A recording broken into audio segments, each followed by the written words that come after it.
స్టైల్లో ఉంది, ఇది తెలంగాణ పాట ఎందుకు అవుతుంది అన్నారు. ఇది రెహమాన్ స్టైల్లో ఉంది, ఇది తెలంగాణ పాట ఎందుకు అవుతుంది అన్నారు.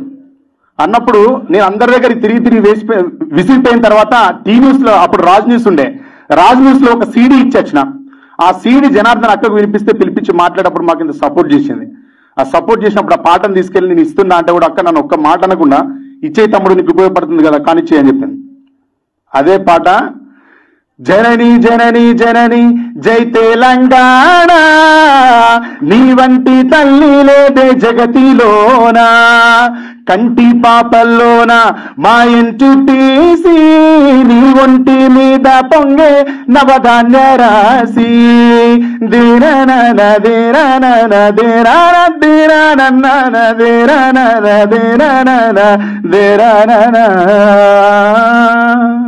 విన్నారా ఈ పాట? V6 ఛానల్ ఉదయం నిద్రలేస్తే వాళ్ళు నిద్రపోయినా పోకపోయినా ఆ ఛానల్లో ఈ పాట తిరుగుతూనే ఉండేది. ఆ ఛానల్ నిలబడ్డది ఈ పాటతోనే. ఆ పాటకు బీజం వేసింది, దాన్ని నిలబెట్టింది కవితక్కనే. అక్కడ మేము ఆ పాట వేసుకుంటూ తిరిగినప్పుడు ఇది మన పాట కాదు, మన పాట కాదు అని అన్న వాళ్ళందరూ దాని తర్వాత బతుకమ్మ గురించే పాటలు రాసుకుంటూ వచ్చారు.